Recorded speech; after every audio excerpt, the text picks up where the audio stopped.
Olá, nós finalizamos mais uma semana de leitura do nosso livro do mês, Persista e Não Desista, da Sheila Walsh, aqui no Clube de Leitura O Livro Mora em Mim.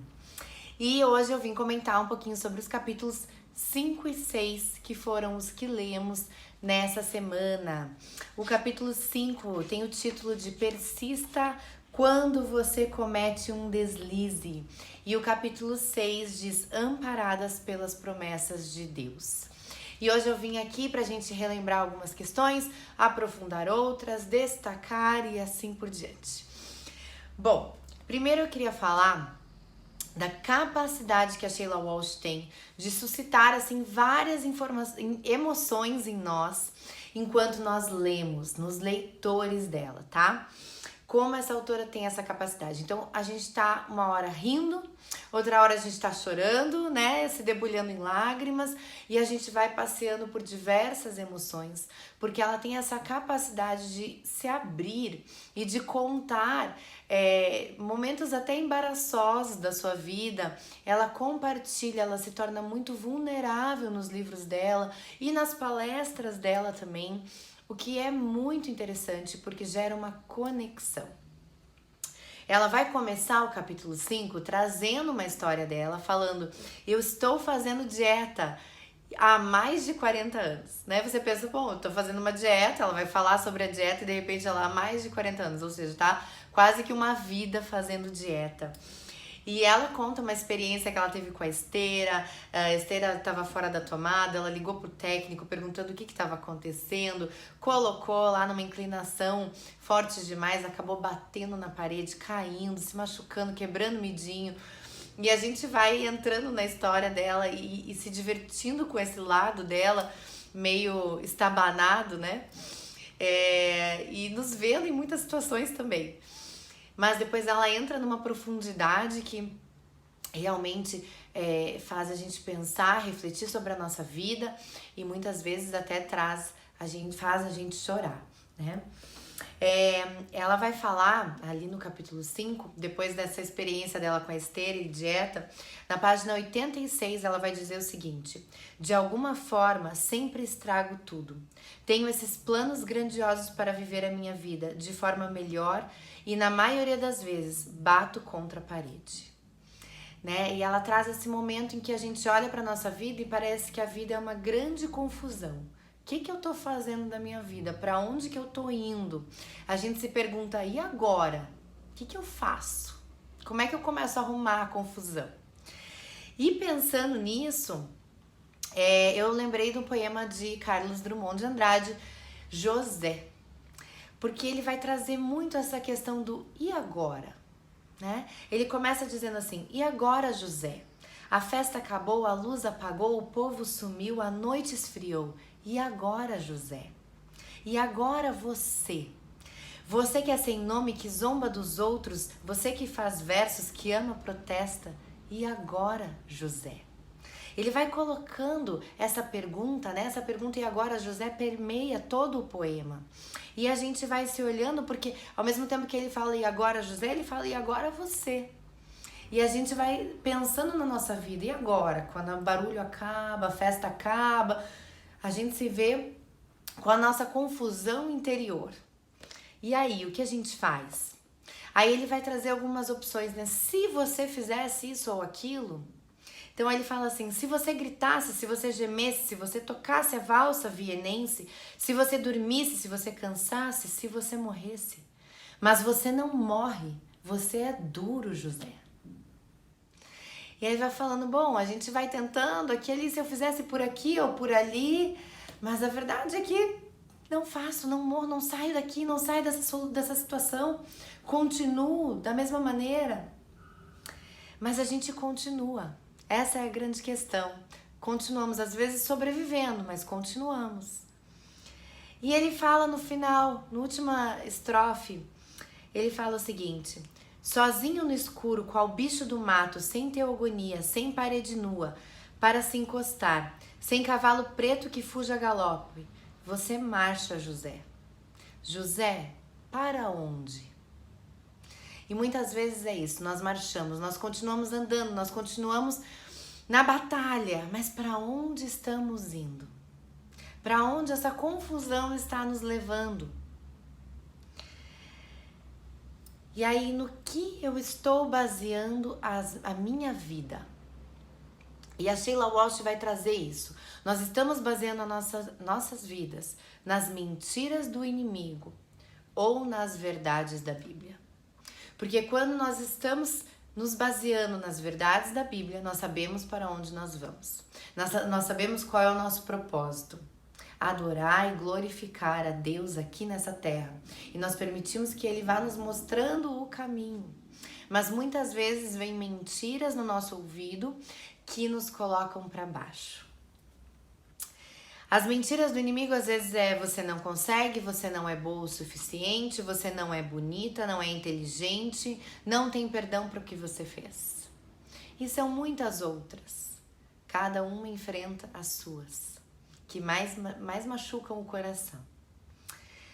E na página 89, a Sheila vai dizer o seguinte: esses tipos de crenças profundas são como um balão que nos levanta. Quando as mensagens são negativas, porém, elas agem como pesos que nos puxam de volta para o chão quando tentamos levantar voo. Então é como se Deus nos entregasse sonhos, propósitos, planos, e cada um deles é um balão que nos faz voar. E a gente está voando cada vez mais alto, mas aí vem Satanás com as suas mentiras e elas são como se fossem agulhas que vão estourando esses balões até que a gente caia no chão. Mas ele não para por aí. Quando a gente cai no chão, ele vai lá no chão e nos acusa e faz a gente abrir um buraco ainda naquele chão e entrar mais profundamente e ficar ali paralisado, como que enterrado naquele buraco. É isso que as mentiras fazem na nossa vida. Mas nós temos um desafio. Eu tenho um desafio, para você. Pegue um caderno, um papel e um lápis, um caderno e um lápis, e anote, escreva, identifique as mentiras do inimigo na sua vida. Quais são as maiores mentiras que ele fala e que te derrubam, que te colocam para baixo? Porque quando a gente não identifica essas mentiras, é como se a gente estivesse andando numa estrada repleta de neblina. A gente não enxerga um palmo à frente. Mas quando essa neblina vai se dissipando, nós começamos a enxergar os obstáculos, as curvas, as placas. E a gente consegue andar sem tropeçar. A gente consegue dirigir sem bater. No capítulo 5 aqui, a Sheila Walsh vai falar que nós temos que usar ferramentas para enfrentar as táticas do inimigo. E aqui eu já vou fazer um spoiler, vou dizer que o nosso próximo livro vai tratar justamente sobre isso. Sobre ferramentas, pra gente combater as mentiras do inimigo. Nós precisamos identificar e combater. E o nosso próximo livro será sobre isso, tá? Então já se prepara para a nossa próxima leitura. Mas ela vai trazer aqui 4 ferramentas bem importantes. Primeiro, estudar a palavra de Deus, porque a palavra de Deus tem as verdades que nós precisamos nos basear. E lendo a cada dia, aquilo vai permeando o nosso coração. Aquele livro, aquelas verdades vão morando em nós. E a gente começa a mudar o nosso pensamento. Orar, ela vai falar sobre oração, importantíssimo, e ela vai citar um livro dela que nós lemos aqui com o clube, já lemos ano passado, se não me engano, Mulher de Oração. Esse livro aqui é maravilhoso. Se você quer se aprofundar um pouco mais nessa questão da oração, leia esse livro também da Sheila Walsh. Vai falar sobre adoração e ação de graças. E nessa parte de ação de graças, eu queria citar um trechinho aqui de um outro livro, Ego no Altar, um livro que nós também lemos aqui com o clube, do Craig Rochelle. Livro maravilhoso. E ele vai falar o seguinte sobre a questão da gratidão, de ação de graças. E vai falar assim: para honrar Deus e maximizar-lhe o potencial na sua vida, você terá de aprender a viver, adotar e cultivar o valor transformador da gratidão. Ela mata o orgulho, a autossuficiência, A gratidão esmaga a necessidade de só ter direitos. Quando depositamos o nosso ego insatisfeito sobre o altar da gratidão, desenvolvemos um ego satisfeito sobre o altar cheio de ações de graças.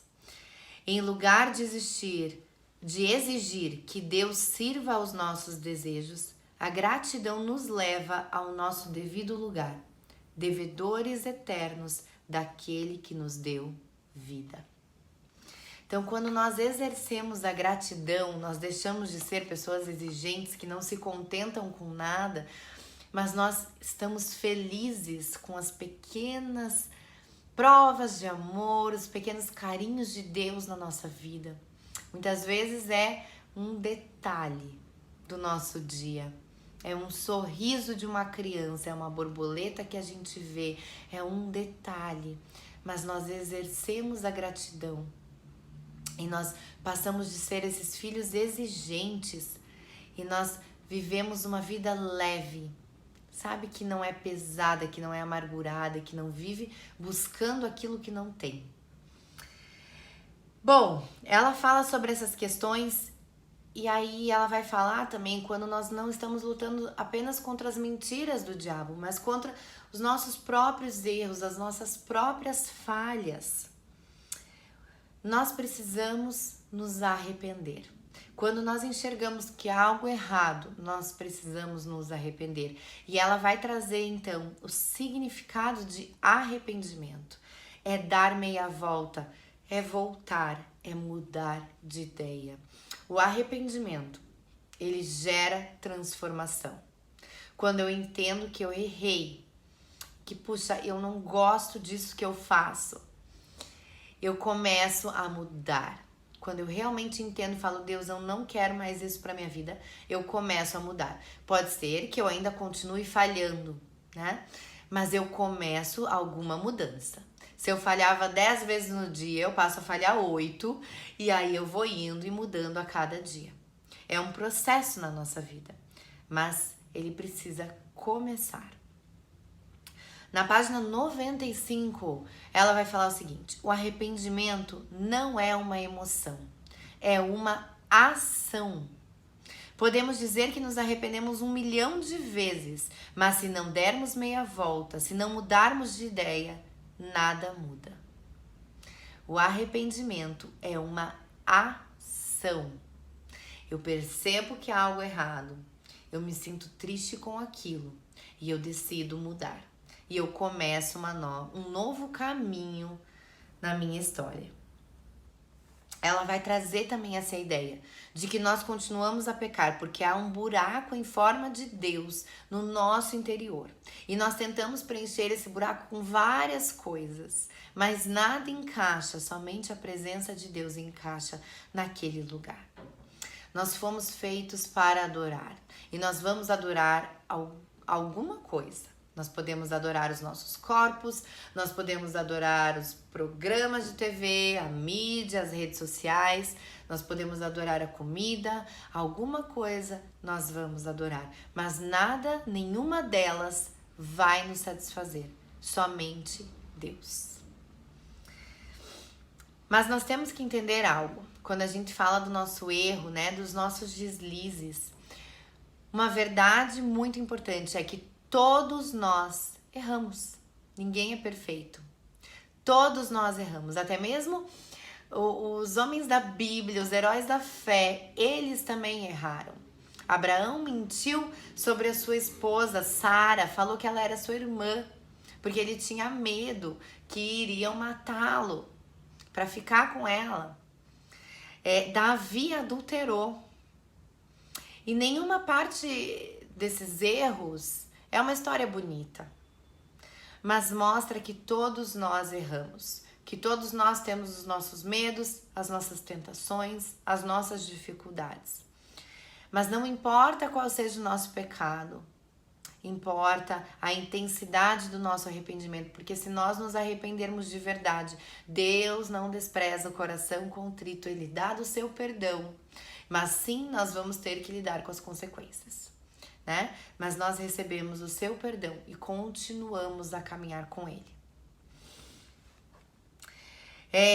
No capítulo 6, Amparadas pelas Promessas de Deus, a Sheila Walsh vai trazer essa ideia, né, de novo, da nossa vida. Em todos os capítulos, essa ideia vai estar presente do quebra-cabeça. Mas na nossa vida é como se nós estivéssemos construindo um belo quebra-cabeça e vem uma situação de dor, uma situação de trauma, uma situação de sofrimento. E é como se fosse um vento forte batendo sobre aquele quebra-cabeça e espalhando todas as peças do quebra-cabeça. E algumas peças do quebra-cabeça nós demoramos anos e anos para encontrar. E talvez algumas a gente nem encontre. Esses dias eu tava vendo uma menina que eu gosto, que eu sigo, ela é uma artista, Jenny Keller, o nome dela. E ela falando que na casa dela ela tem um quadro de quebra-cabeça, um quadro bem bonito de quebra-cabeça. E enorme o quadro, mas eles perderam, ela e o marido perderam uma peça enquanto montavam. E ficou um buraco naquele quebra-cabeça. E o interessante, ela é uma artista, o que ela fez? Ela foi lá, desenhou, pintou e colocou ali a pecinha não original, a pecinha que ela fez, ela colocou ali e fechou o quebra-cabeça. E ela diz que chama os seus amigos e que vão na casa dela e pede que eles encontrem ali aquela peça que não é original. Ela falou que nunca ninguém conseguiu encontrar.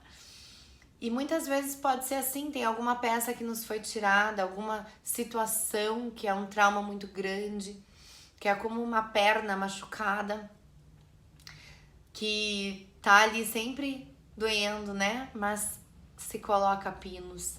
Não tem como colocar o osso de novo, não tem como regenerar, mas tem como colocar placa, pinos e andar novamente. E é assim muitas vezes, Deus vai lá, pega essa pecinha e fala, ó, essa pecinha se perdeu, mas eu posso suprir. E ele vai lá e desenha uma peça e cola lá no teu quebra-cabeça. Quais são essas peças? Quais são as nossas dificuldades muitas vezes? E quais são as promessas que nós precisamos lembrar de Deus na nossa vida? Primeiro, nós nos sentimos muitas vezes sozinhas, abandonadas, carregando fardos muito pesados. Nós nos agarramos às dores das injustiças que nós sofremos, ao mal que os outros nos fizeram, e nós nos agarramos a essa dor dizendo que está errado, que não foi correto, e nós sabemos disso, isso é verdade. Nós desejamos, às vezes, até o mal para aquela pessoa, que suas atitudes, seus negócios, sua vida não prospere. E nós desejamos que eles se arrependam profundamente, que talvez um dia venham nos pedir perdão. E nós carregamos esse fardo pesado desse sentimento da injustiça e da falta do perdão. Outra questão que muitas vezes nós vivemos é de nos olharmos no espelho e vermos externamente e internamente muitas vezes somente as nossas falhas, aquilo que nós não gostamos em nós, aquilo que nós não somos. Se eu sou alta, mas eu sou alta demais. Se eu sou baixa demais. Se eu tenho cabelo enrolado, quero ter liso. Se eu tenho liso, quero ter enrolado. Se eu sou falante, eu queria ser mais quieta. Se eu sou quieta, eu queria ser falante. Nós sempre vemos aquilo que não temos. E aí, a Sheila Walsh, ela conta alguns episódios da vida dela, principalmente nessa questão da beleza, algumas coisas que ela enfrentou e alguns episódios que eu creio que são difíceis de contar, né? Que ela se expõe, ela abre seu coração de uma maneira muito bonita e vulnerável. Mas é nesses momentos que a gente consegue se conectar, a gente consegue lembrar das nossas dores, das nossas preocupações, e a gente consegue se sentir próximo à autora. O C.S. Lewis vai dizer assim: a amizade nasce no momento em que uma pessoa diz à outra: o quê? Você também? Pensei que eu fosse o único. Eu acho que a Sheila Walsh faz isso com a gente, né? Ela fala, a gente vai lendo e falando: o quê? Você também passa por isso? Mesmo você que fala para milhares de pessoas, você que é bem-sucedida, você que escreve livros, você passa por isso? Eu também. E aí a gente se sente como amigas dela, por essa capacidade que ela tem. E ela vai trabalhar cada uma dessas questões aqui, né? A questão de nos sentirmos sozinhas, da falta de perdão, de não estarmos contentes com quem nós somos. E ela vai trazer as promessas de Deus, vai nos lembrar que nós nunca estamos sozinhas, que Jesus sempre, sempre, sempre está conosco e nada pode nos separar do seu amor. Mesmo as dificuldades e sofrimentos, nada pode nos separar do amor de Deus. Ele continua nos amando de uma maneira que a gente não consegue nem compreender. Ela vai falar também que para vivermos uma vida em liberdade, nós precisamos liberar perdão. A falta de perdão é um fardo mais pesado do que os nossos ombros conseguem carregar. Na página 113, ela vai falar o seguinte: Deus não quer que você perdoe para que você seja um bom cristão. Não. O perdão é um presente de Deus para que possamos viver em um mundo que não é justo. Na página 114, ela continua: perdoar alguém não desfaz o que aquela pessoa lhe fez. Não anula o erro, continua sendo errado, continua sendo ruim, mas liberta você. Então isso é algo precioso, nós precisamos entender que o perdão é um presente de Deus para nos libertar do fardo, do peso que nós carregamos e que nos torna improdutivas, que nos torna amarguradas. Quando você está carregando um fardo, um peso grande nas suas costas, você anda devagar, você não consegue correr, você está sempre atrás e está sempre cansada.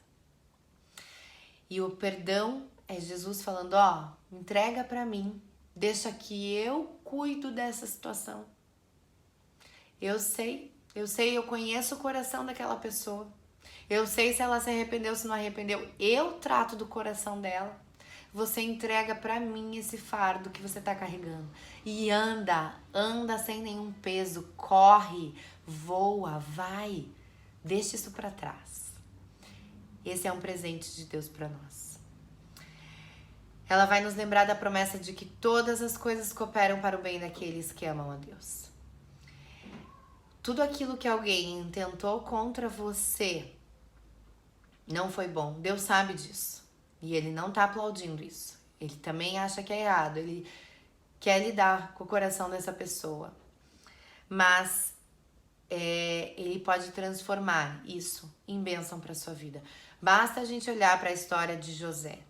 José foi vendido pelos seus irmãos. Eles disseram ao seu pai que ele estava morto. José passou muitas dificuldades, muitas situações ruins. Foi para a prisão, enfrentou muitos problemas. Mas ele se tornou o governador do Egito. Porque todas as coisas cooperam para o bem daqueles que amam a Deus. Muitas vezes, como nós temos aprendido nesse livro, nós não temos todas as respostas, mas nós confiamos na soberania de Deus e no caminho que Ele está traçando para nós. Ela também vai falar que Deus renova as nossas forças, né? Outra promessa é essa, que Deus renova as nossas forças. Nós precisamos lutar contra aquilo que nós enxergamos no espelho, se aquilo está diferente do que Deus diz sobre nós. Nós podemos pedir a Deus que Ele nos mostre o que Ele vê em nós, tanto externa quanto internamente. O que Ele vê em nós.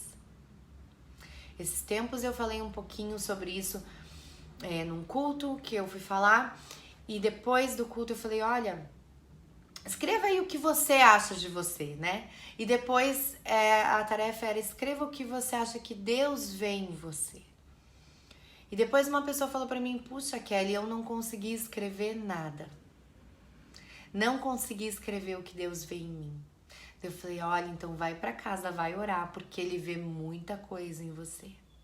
Ele vê bênçãos, Ele vê qualidades que Ele te deu Foi Ele quem te formou, Ele te deu presentes especiais, muito especiais, há tesouros no seu coração, há tesouros na sua vida. E Ele não quer que você fique abafando isso, dizendo, não, eu não tenho, eu não posso, eu não consigo. Ele quer trazer para fora tudo isso. E se é difícil às vezes entender, Deus, o que o Senhor vê em mim, entra na presença dEle. Coloca um louvor e pede a Ele, Senhor, o que o Senhor está vendo em mim? O que o Senhor vê no meu coração de bom? O que o Senhor me deu de bom? E Ele vai te falar. A Sheila Walsh vai falar na página 117 uma frase que eu achei belíssima. Quando tiro a maquiagem, vejo uma mulher que Jesus ama.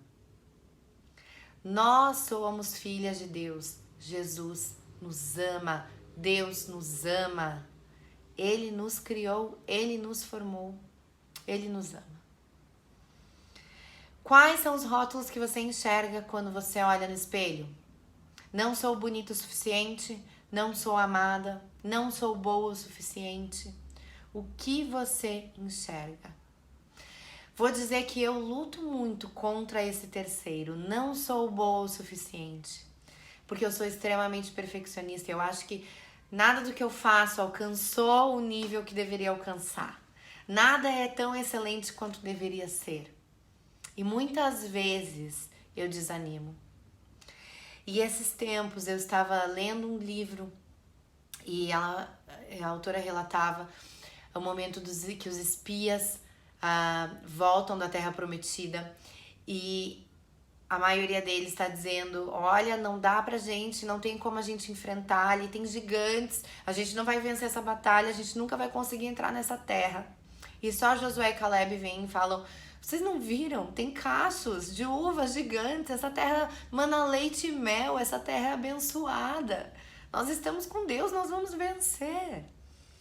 E aí Deus fala assim, em Números 14:11, até quando este povo me tratará com desprezo? Será que nunca confiarão em mim, mesmo depois de todos os sinais que realizei entre eles? E daí naquele dia eu recebi um novo ânimo, eu falei, Senhor, não é sobre mim, não é sobre eu ser boa o suficiente, é sobre o Senhor. É eu confiar em Ti. E saber que o Senhor está comigo, o Senhor nunca me abandonou. O Senhor sempre esteve comigo em todas as horas, nas dificuldades. E naquilo que eu precisava fazer, naquilo que eu precisava entregar, o Senhor sempre esteve comigo. Por que eu não vou confiar agora?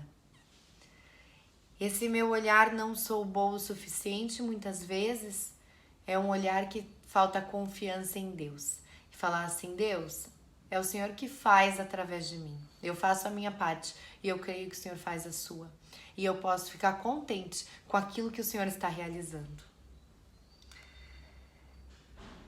Precisamos tirar os nossos olhos de nós mesmos e olhar para Deus e confiar em tudo aquilo que Ele pode fazer. A Sheila Walsh vai terminar ali falando, agarre-se às promessas de Deus. Elas são 100% confiáveis, 100% do tempo. Deixo então, para finalizar essa aula, um versículo, Josué 21:45, que diz o seguinte, de todas as boas promessas do Senhor à nação de Israel, nenhuma delas falhou, e todas se cumpriram. Nenhuma delas falhou. Tudo que Deus prometeu ao povo de Israel, Ele cumpriu. E tudo que Ele promete a nós, Ele vai cumprir. Nós podemos confiar que nós não estamos sozinhas, que Deus renova as nossas forças e que todas as coisas cooperam para o bem daqueles que amam a Deus. Comenta aqui o que você está achando, o que você achou desses capítulos, como está sendo sua experiência com o clube, que eu quero saber, tá bom? E eu desejo uma ótima semana para vocês. Vamos continuar. Faltam apenas mais 2 semanas de leitura desse livro precioso e elas serão com certeza abençoadas. Um beijo e até a próxima.